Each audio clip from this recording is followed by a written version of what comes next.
Bien, y hace unos días lo tuvimos aquí al presidente del memorial de Yad Vashem, a Dani Dayan, pero es un memorial enorme y tiene un director para Iberoamérica, es decir, España, Portugal, Latinoamérica, por decirlo así, como los países de su órbita de responsabilidad. Nació, entiendo, aquí en la Argentina, él me lo va a poder decir, cuándo y cuándo se fue a Israel. Se trata de Marcelo Goldín. Marcelo, bienvenido a Radio High, ¿cómo estás? Buenos días, Miguel. Buenos días a los oyentes de Radio High aquí en Argentina y en todo el mundo. Así es. ¿Cuándo y dónde naciste? No, no pongas detalle, pero ¿dónde por lo menos? Nací aquí en Bahía Blanca, en Argentina, una ciudad que hoy está Uh, pasando por un momento muy difícil, claro que sí. y me fui hace 40 años a Israel. 40 años, ya mucho más de la mitad de tu vida. Mucho Sí, la más. mayoría, toda mi vida hecha en Sí, Israel. en Israel. Bahía Blanca, ¿te quedó familia? Por supuesto, está mi familia ahí en Bahía Blanca, mi mamá, mi hermana. ¡Wow! Ujú. Con lo cual estos días habrán sido especialmente movilizantes. Sí, por un lado lo que pasa en Israel y por otro lado atento a lo que pasa en Bahía Blanca. Digamos que no faltan en el mundo situaciones, ¿no? Por todos los frentes. Bueno, como el análisis de Israel es como para varios seminarios, igual no va a terminar, es como, viste, para siempre. Hablemos un poco de Yad Vashem y de lo que hace el memorial de Yad Vashem. Mirá, justo en un día como hoy en la Argentina, eh, que tiene también tanta carga en la memoria y con los dilemas de cómo debe ser trabajada la memoria, ¿no? Porque creo que es uno de los grandes desafíos de cuánto se tiene que quedar el ser humano anclado en hechos históricos y recordarlos y vivenciarlos y entenderlos para no repetirlos, pero por otro lado también cómo se hace para seguir adelante y no quedarse. Hay todo un dilema y me imagino que es una pregunta que debe surgir también en el memorial de Yad Vashem. A ver, cuéntale a aquel que no conoce, porque Yad Vashem es una de las instituciones pilares del Estado de Israel, no hay referente en el mundo que no pase por Yad Vashem, ¿qué es y cómo está pensado ese memorial que tiene, yo diría, tantas aristas, ¿no?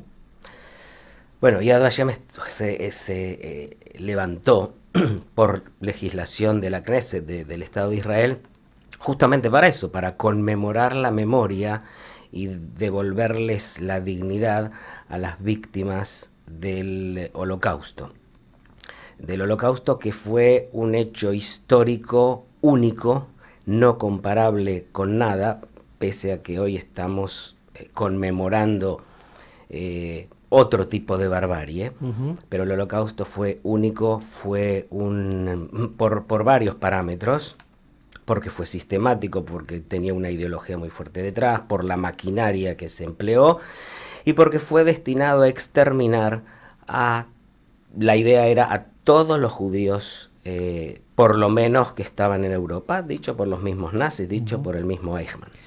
Recordando las leyes de Nuremberg, donde los judíos habíamos sido calificados como una subespecie humana, con lo cual, como cuando usted tiene un mosquito que le molesta, no importa si es de color rojo, verde o azul, está permitido hacer lo que haya que hacer para sacárselo de encima. Digo, cuando hablas de una experiencia única, para diferenciarla de otras barbaries, era solo por la condición de ser judío. No importa si eras de derecha, de izquierda, si pensabas de una manera u otra, ya era suficiente con tener un poquito de sangre, incluso un vestigio de, ¿no?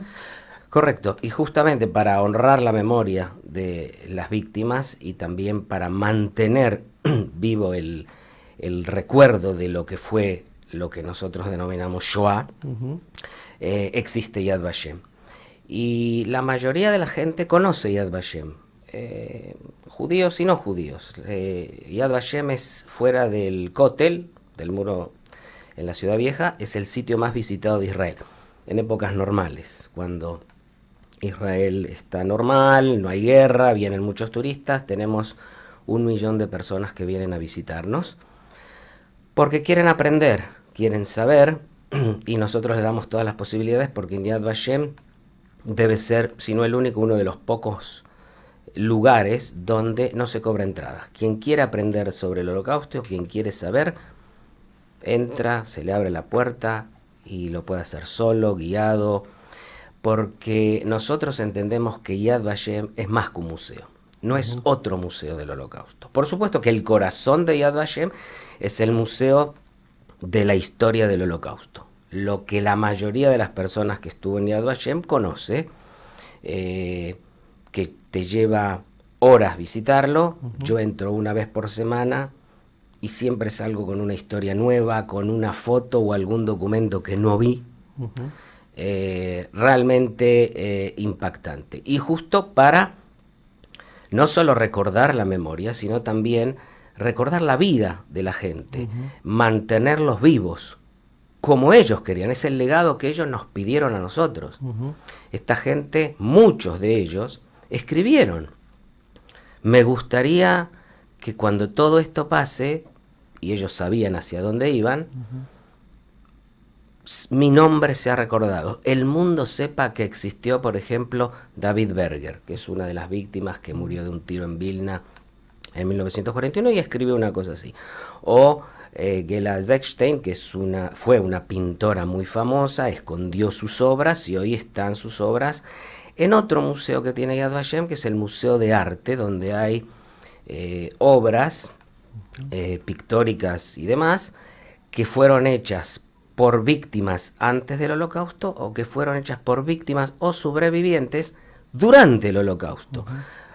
Para mantener su dignidad, para decir: nosotros no somos un número grabado en el brazo, sino también personas que a través del arte queremos dejar nuestra huella y queremos seguir sintiéndonos realmente humanos, que era lo que los nazis querían sacarle, deshumanizarlos. A esto que dijiste del 1.200.000 personas, ¿no? Dijiste Un millón. Un millón que visitan anualmente cuando vienen muchos turistas a Israel.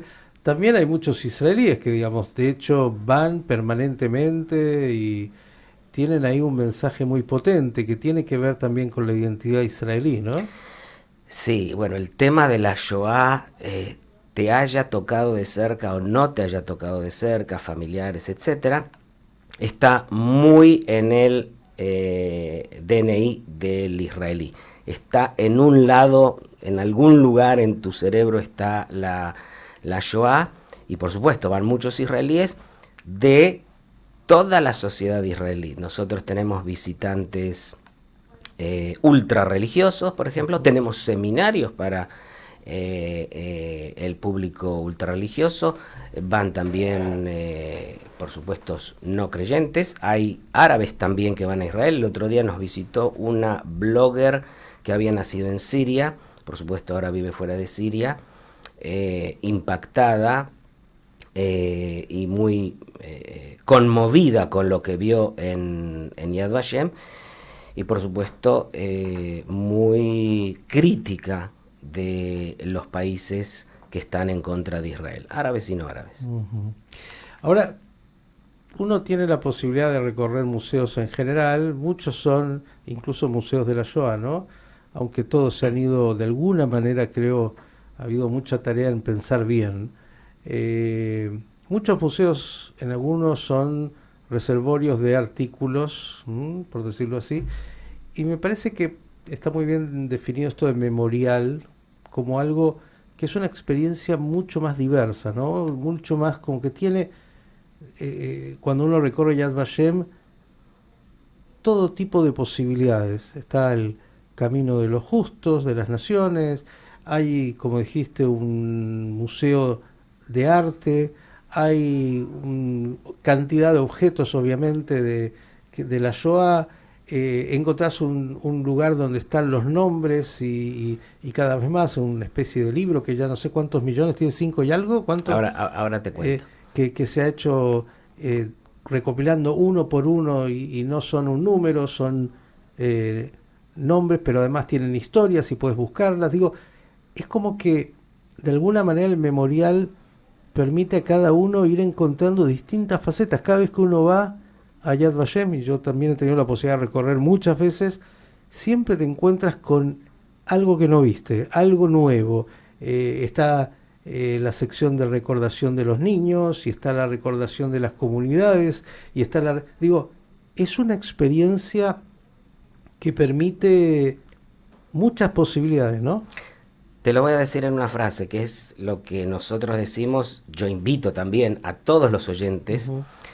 y a ti también, por supuesto, que vengas una vez más a Yad Vashem y vas a ver siempre cosas nuevas. Te lo voy a resumir en una frase. Yad Vashem es más que un museo. Yad Vashem, por eso se llama Centro Internacional de Conmemoración del Holocausto, y no el Museo del Holocausto. Ujú. Museo del Holocausto hay varios, pero un centro como Yad Vashem, por ejemplo, ¿en qué otro museo, entre comillas, tenés una sinagoga? Nosotros tenemos una sinagoga muy especial.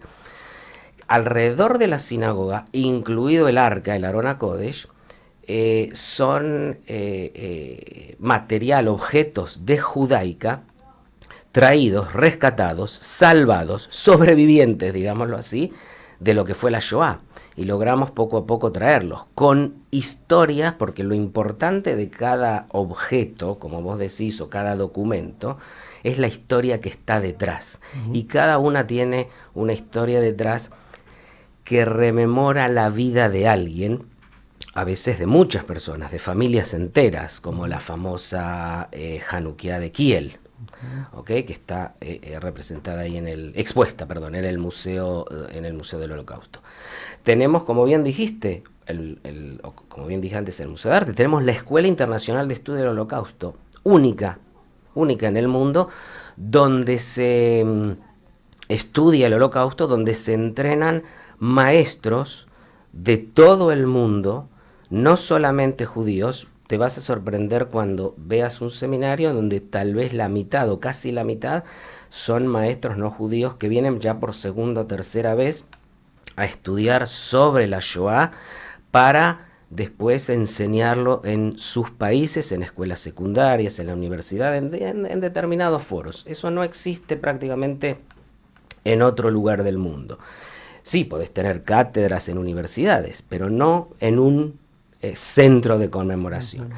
Tenés todavía el registro de los nombres. Todavía hay gente que registra a víctimas fallecidas o asesinadas en el Holocausto, que por dejadez, porque al principio, en la época de los 50 o los 60, la gente todavía esperaba que la gente vuelva. Entonces no los anotaba porque tenía la esperanza de volver a verlos. En algunos casos se dio, pero también tenés gente que nunca registró.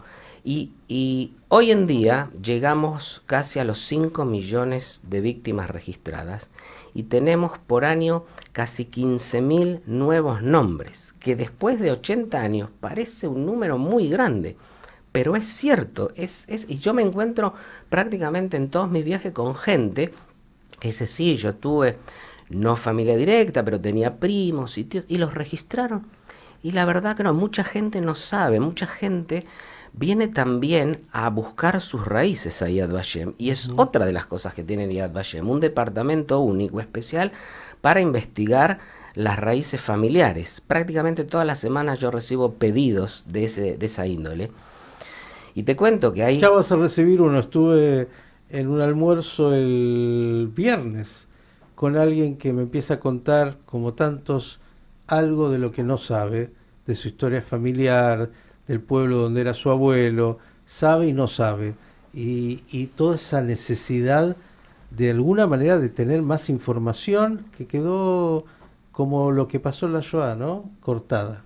Correcto. Y ahí te voy a contar una experiencia de hace años, verdadera, por supuesto, todo verdadero, y una experiencia que me pasó ahora. La de hace años, por ejemplo, había un señor en Israel que fue sobreviviente del Holocausto, tenía unos 70 años, y en determinado momento vino a registrar a la familia que había perdido, a sus papás y a su hermana. Quedé solo en el mundo, vivo en Israel y voy a registrarlos a Yad Vashem. Cuando fue a registrar a su familia, vio que sus padres ya estaban registrados. Dice, pero si yo fui el único que quedé, ¿quién vino a registrar? Y en la hoja de registro Aparece quién lo registró con nombre, apellido y dirección. Y ve el nombre de su hermana. Su hermana había también sobrevivido y había registrado a sus padres. Y no lo había registrado a él porque aparentemente tenía la esperanza de reencontrarse. Te lo hago muy corto. Wow. Dos hermanos que vivían en Israel a 70 kilómetros uno del otro no se vieron en 50 años y gracias a ese registro de Yad Vashem pudieron reencontrarse. Wow. Este Eso ya es una película. Eso es una historia y de estas tenés otras. No te voy a contar todas porque necesitaríamos todo el día. Otra de las cosas, te cuento que me pasó hace 2 o 3 meses. Recibo un pedido de Argentina que sabían de un tío que se llamaba Yankel y nada más que eso, y que había estado en Auschwitz, que había sobrevivido y había llegado aquí porque tenía parientes, pero nunca habló del Holocausto, no quiso hablar, y con él se perdió todo lo que él podía haber pasado y sabido. No teníamos nada más que eso, ni siquiera dónde había nacido. Nombre, apellido, y tú sabes que nombre, apellido pueden registrarse de una manera, anotarse de una manera, con el paso de los países, etcétera. Bueno, digo, con esto se lo pasó al Departamento de Investigación de Raíces Familiares. Increíble lo que encontraron. Todo documentado, por supuesto, no solamente la historia, documentado.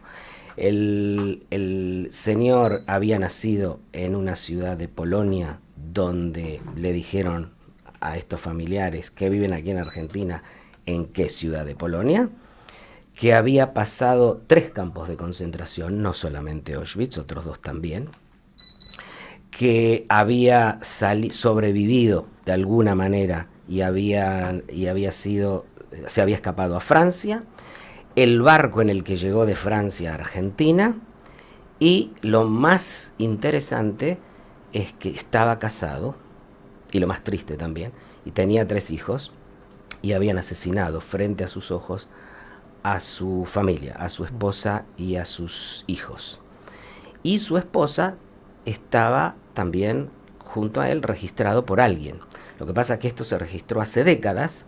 Si esta gente hubiera pedido hace décadas esta información, tal vez se hubieran podido reencontrar. Ahora es muy difícil encontrar a los familiares porque imagínate que los registraron en los años 70, 80. Cada persona es una historia. De alguna manera lo que hace el Museo de la Memoria de Yad Vashem es eso, es poder entender que más allá de las grandes fenomenologías que uno puede entender ahí, de lo que fueron las épocas, de lo que se hizo y lo que no se hizo, bueno, detrás de cada uno hay una historia, hay una vida, y eso tiene que ser recordado y tiene que ser ponderado.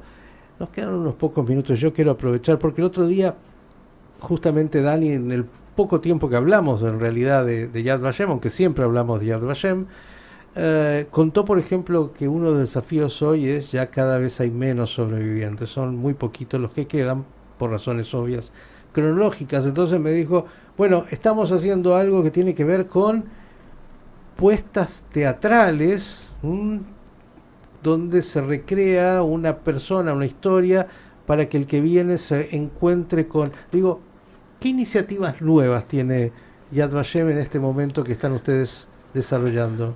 Justamente eso te quería contar, todas estas cosas nuevas, porque Yad Vashem también se renueva y brinda nuevas oportunidades. Hoy la tecnología, por ejemplo con inteligencia artificial, nosotros podemos llegar a registrar nombres que no pueden ser registrados, porque no quedó ningún familiar para registrarlos.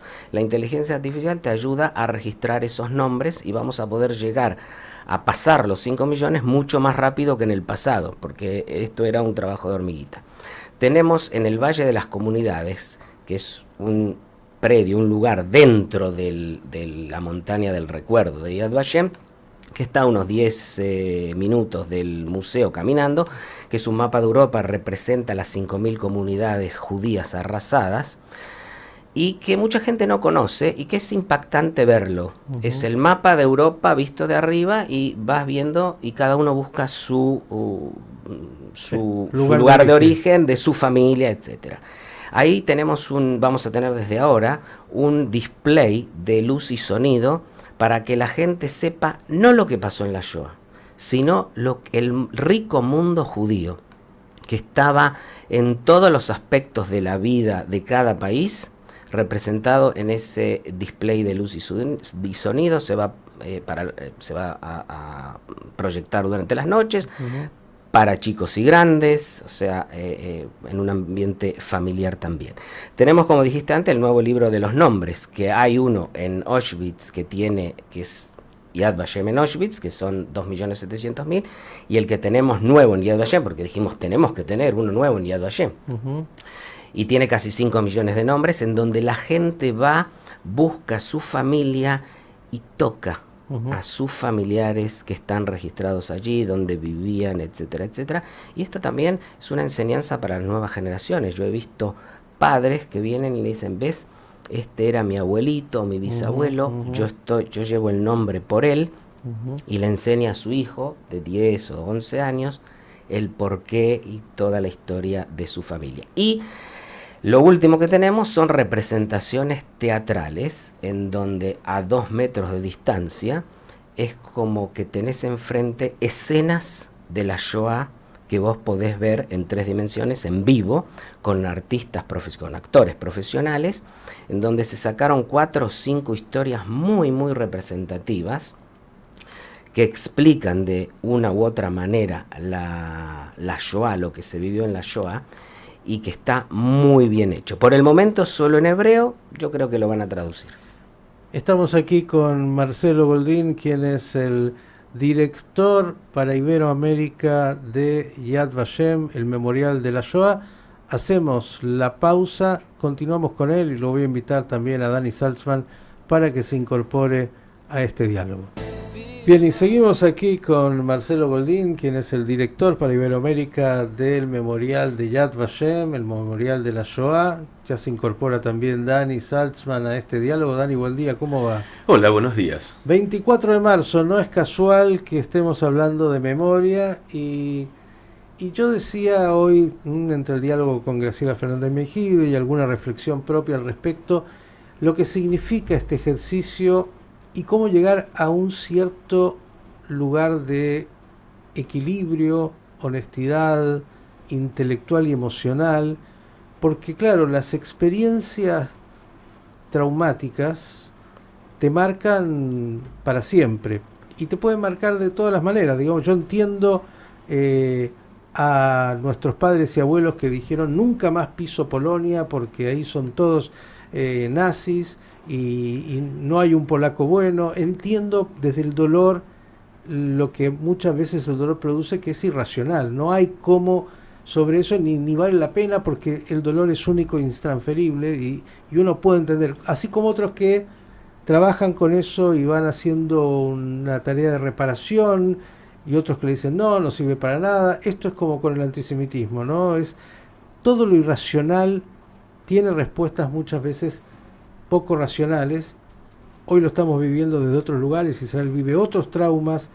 Somos un pueblo que vive entre experiencias traumáticas, como la más importante, la Shoah, pero que ya venía durante 2000 años, que sufrimos bastante de persecuciones, antisemitismo, inquisición y más, y pogroms y todo lo que hemos vivido en esa dialéctica entre lo que los judíos siempre hicieron creativamente y aportaron, lo que pasó en la historia en distintos momentos, integración o no, todo eso que se dio hasta la creación del Estado de Israel y que continúa, y después del 7 de octubre vuelve a reabrir incluso muchos de esos dolores que están ahí siempre en el inconsciente y que reflotan cuando hay situaciones límites. Todo esto es parte de un desafío humano y particular en nuestro caso judío, como es en la Argentina. Bueno, la experiencia vivida hace 49 años en lo que fue, como muy bien dijo Graciela, bueno, en un proceso de golpes militares. Este fue el último, pero veníamos desde el año 30 golpeándonos con esta terrible realidad de los golpes militares durante tantas veces. Ahora, yo muchas veces lo pienso, ¿hubiese sido el último si no hubiese sido tan terrible y tan feroz? Yo a veces me lo pregunto, porque justamente en la ferocidad y en la tragedia que generó, terminó por ser el último.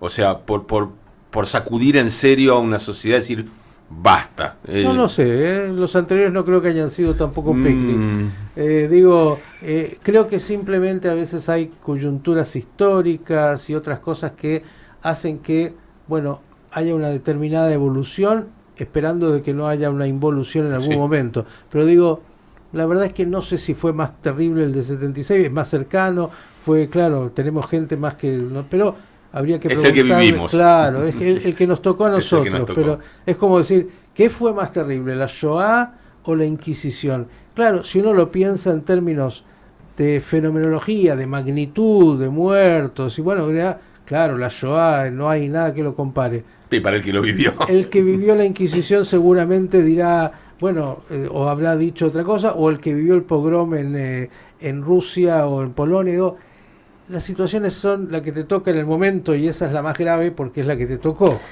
Justamente la Inquisición quedó un poco relegada, no creo que por los años que pasaron o por el tiempo, quedó relegada porque no hubo un Yad Vashem que refleja o que eleva lo grave que fue la Inquisición. Por eso está Yad Vashem, para no olvidar que el momento más trágico del pueblo judío, la Shoah, no tiene que ser olvidado. Como no fue olvidado el éxodo de Egipto, y los conmemoramos, digámoslo así, todos los años. Pues Yom HaShoah también se conmemora todos los años, y se trata de recordar la muerte, pero también de celebrar la vida de los sobrevivientes que están con nosotros por el momento. Ese es un gran dilema que yo creo que es de los dilemas humanos emocionales más importantes, ¿no? ¿Cómo no quedarte fijado en la tragedia? Y yo creo que la mejor manera para nosotros que somos hijos o nietos de sobrevivientes han sido justamente los sobrevivientes. Digo, ellos nos enseñaron, la gran mayoría, después de lo peor que les tocó atravesar, que la vida es más fuerte. Y siguieron adelante, y hicieron familia, y reconstruyeron, y digo, tuvieron esa pulsión de enseñarnos que, aunque hayas pasado por el valle de las tinieblas, el horror, la vida es más fuerte, hay que ir adelante. Hasta el día de hoy te dicen eso. Y cuando vas a un sobreviviente y les preguntás sobre el 7 de octubre, por ejemplo, ellos dicen lo mismo que dice Yad Vashem. El holocausto fue único, fue lo más grave. Y como decía antes Dani, es porque lo tenemos más cerca. Cuando la gente, alguna gente, el 7 de octubre, y después también decíamos, estamos viviendo situaciones de Shoah, esto es como Shoah. No, estos son situaciones de Shoah, y al que lo pasa, no podés ponerte en sus zapatos, en su piel y juzgarlo. Lo está pasando. Y cuando vos veías dos chiquitos que estaban dentro de un armario hablando con su tío y explicándole que tenían a los padres muertos fuera del armario, que ellos sabían, es una situación que se vivió en la Shoah. ¿Ok? O gente que intentaba salvar a sus chicos y ponerlos en una ventana para que se escapen. Son situaciones, pero no es lo mismo que los Shoah. Y los sobrevivientes mismos, no solamente los académicos, no solamente Yad Vashem, los sobrevivientes mismos. Yo hablé con una señora, una tipa excelente, tiene 96, 97 años ya, sobreviviente del gueto de Varsovia. Luchó codo a codo con Mordejai Anilevich y te cuenta hoy todo como si hubiera pasado ayer. Y ella, lúcida, totalmente lúcida, decía, es verdad, yo entiendo a esta gente, pero lo que vos decías, con el tiempo van a salir adelante, hay que mirar para adelante. Nosotros luchábamos por morir con dignidad. No teníamos realmente dónde íbamos a escaparnos. Ahora tenemos un Estado, tenemos un ejército, que está bien, puede ser que no haya llegado a tiempo, todo lo que quiera. Pero este ejército está luchando por la vida, por seguir cuidándonos a nosotros, etcétera. Quiero ir a dos preguntas más, Marcelo, hoy, agradeciéndote por esta visita. Una tiene que ver, estabas hablando de los proyectos nuevos, hablaste de estas puestas en escena, por llamarlo así, de historias. ¿Qué otros proyectos están dando vueltas? Siempre sé que sobre el bosque de los justos se trabaja, hay nuevos justos que aparecen. ¿Qué más se está haciendo? Correcto. Además de las cosas nuevas, no dejamos de hacer lo que hicimos siempre.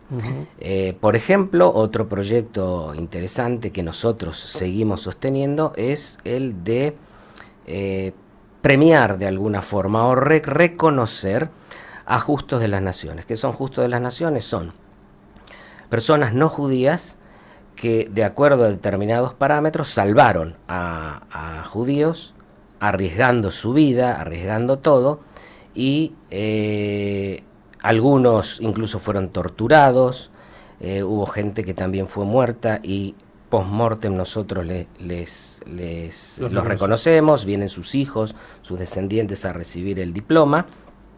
Son gente que salvó judíos. Y hoy tenemos más de 28.000 justos de las naciones reconocidos, de todas partes del mundo.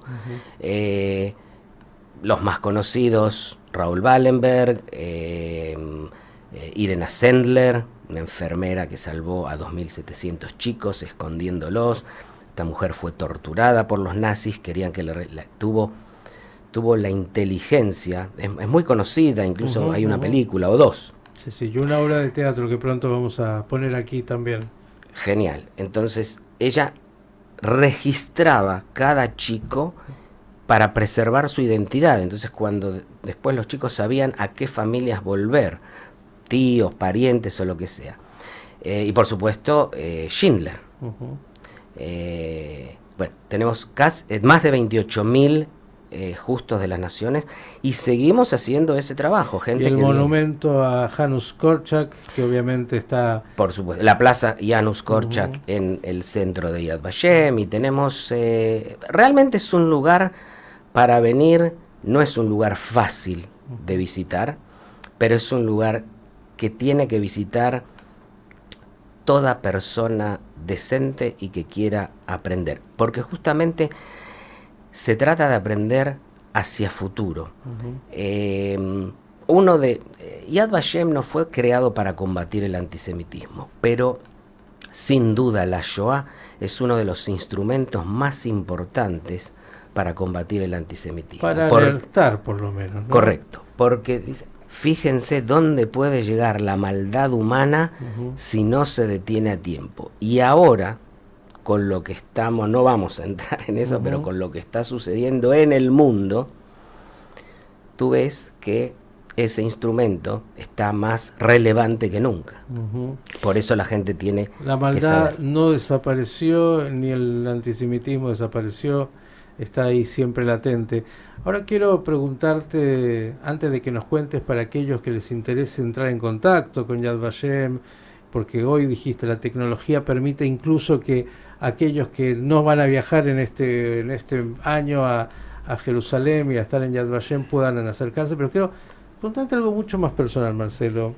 Chico que salió hace 40 años de Bahía Blanca y que hoy tiene esta responsabilidad en Yad Vashem, ¿qué te significa a vos, personalmente, olvídate todo el resto, esto de estar trabajando en un lugar como Yad Vashem? Digo, uno puede trabajar en mucho tipo de cosas, pero estás permanentemente en contacto con las historias, con el horror, con la maldad y también con la bondad, porque se muestra todo en una época como esa y en lo que es la experiencia humana.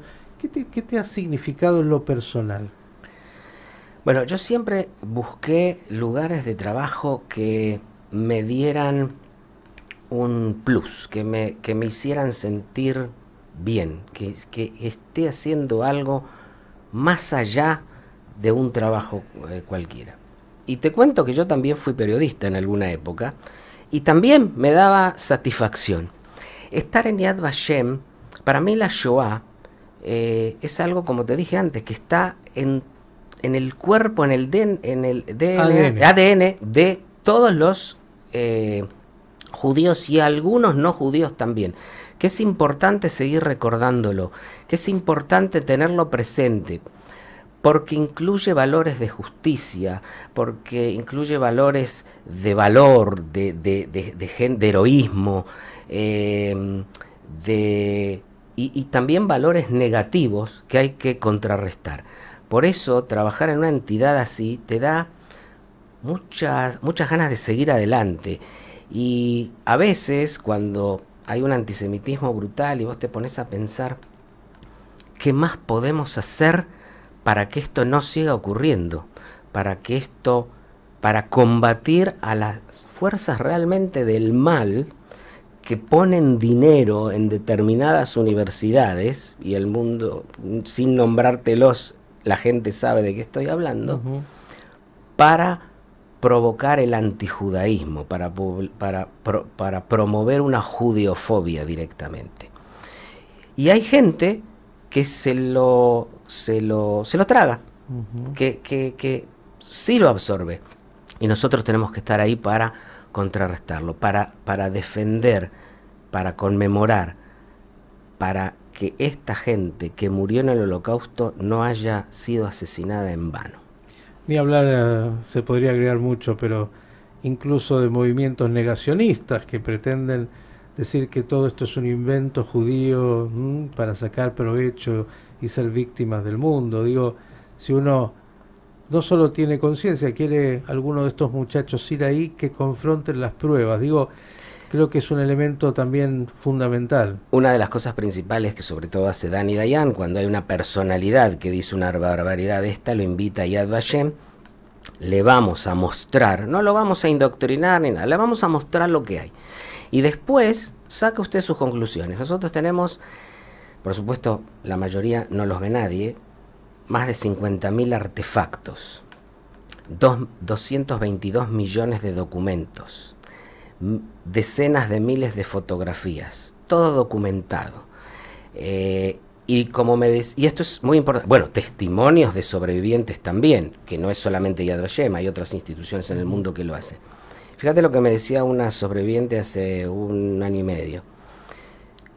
Fíjate lo que están negando y lo que están diciendo cuando nosotros todavía estamos vivos.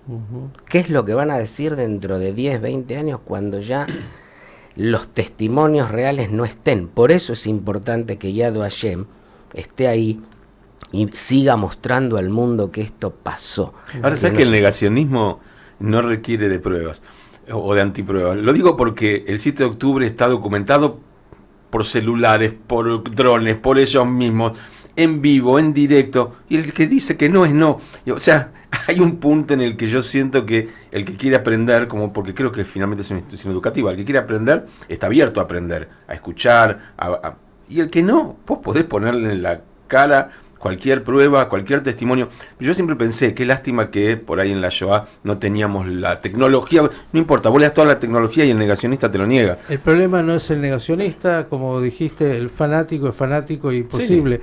El tema es la gran masa que desconoce, claro, a la cual hay que... La ignorancia sí se puede combatir. Claro. El fanático no, porque... Pero el ignorante tiene que tener ganas, tiene que estar abierto a aprender, darse cuenta que no sabe. Pero uno tiene que proponer claro, las posibilidades de que tenga dónde absorber eso, si no es posible. Y Yad Vashem le propone esas posibilidades gratuitamente y también online. Hay muchas cosas que se pueden aprender sin entrar a Yad Vashem. Es lo que quiero que para cerrar hoy Marcelo diga. Primero, si alguien quiere, llevar historia, conocer, profundizar, ¿cómo hace para poder entrar a Yad Vashem en la distancia? En el sitio de Yad Vashem, que después lo podés poner, y buscando Yad Vashem en Google es muy fácil, sale enseguida. Pueden conectarse, en el caso de personas de Iberoamérica, de habla hispana y portuguesa, pueden hacerlo directamente conmigo. Y si no, siempre en Yad Vashem hay gente que hay gente que quiere estudiar en la Escuela Internacional de Estudio del Holocausto, hay gente que quiere buscar, yo recibo por ejemplo de gente que está escribiendo libros, mucha gente no judía que está escribiendo libros sobre Shoah en diferentes partes del mundo y que busca material y nos pide, o que dice puedo reproducir tal y tal fotografía para mi libro, etcétera. Prácticamente no cobramos por eso. Hay cursos en línea que vos los podés hacer en tu tiempo como si fuera una serie y aprender, y muy buenos cursos, también en español. O sea, quien quiere saber, que era lo que decía, quien quiere saber puede y tiene todas las facilidades desde la silla de su casa. Hay mucho para hacer siempre nada se agota, sobre este tema Seguramente Yad Vashem tiene mucho para trabajar con los ministerios de educación de cada país, para incentivar que los ministerios de educación en la currícula motiven a que los que quieran, chicos y no chicos, estudien sobre la Shoah. Todo esto es parte del desafío que no se agota. Marcelo, agradecerte y seguimos en contacto porque, como has dicho, la Shoah es algo que está en nuestro ADN, que tenemos que todos entender que es un legado, que tenemos que hacer nuestra parte para que siga siendo algo que nos marcó, pero ilumine el camino, el presente y el futuro. Parte de lo que hay que permanentemente estar trabajando. Así que gracias por esta visita. Yo quiero aprovechar la oportunidad para decirle a todos los oyentes, a invitarlos a que vengan a Yad Vashem, que apoyen a Yad Vashem, o como dijo Elie Wiesel, toda persona que viene a Yad Vashem, ve, entiende y sale, es un embajador de Yad Vashem, es como si hubiera estado en el Holocausto y tiene que difundir este mensaje. Por eso muy agradecido a ti por la visita y invito a todos los oyentes a venir a Yad Vashem. Muchas gracias y que tengan un muy buen día. Estaremos siempre, estamos en Yad Vashem y estaremos, Dios mediante, próximamente. 24 de marzo aquí, no es casual, hablamos de memoria y hablamos de la necesidad de tener presente los hechos históricos y también lo importante de investigar. Yo creo que lo que ha dicho Marcelo, que son muchos temas, la importancia de investigar la historia, conocerla con los datos, con los hechos, con los elementos, a veces tomando un poco más de distancia, casi como es necesario académicamente para poder, más allá del afecto y las emociones que despierta, tener los elementos para, bueno, saber realmente cómo interpretar y superar los hechos, porque hay que recordarlos, pero entendiendo que son un proceso de incorporar lo que hemos vivido como una tragedia para superarla y para tenerla presente con la objetividad necesaria. No es fácil. Dani, ¿te quedas aquí con el coffee esta mañana? Me quedo como casi toda la vida. Claro, se queda acá en la continuidad. Agradecer a Rocío enormemente por la operación técnica y puesta en el aire y todo lo demás. Mañana vamos a tener revancha, Dios mediante. Que tengan todos una muy buena jornada, que tengamos buenas noticias. Seguimos monitoreando todo lo que pasa en Israel, en Medio Oriente, en la realidad, en todos lados, en Turquía. Pongan el ojo ahí. La cosa está complicada y tiene implicancias múltiples. Un mundo que tiene muchas preguntas, mucha incertidumbre, que todavía no se logra reacomodar en las placas tectónicas y que veremos hacia dónde nos lleva. También lo que está aconteciendo con Rusia y Ucrania. Todo esto y mucho más pasa, y también lo que nos pasa aquí en casa, incluso más cerquita. Hoy no solo en Bahía Blanca, también el Bermejo en el Chaco, que ha traído situaciones espantosas para la población. Sabe que es verdad, uno vive como decíamos antes, ¿no?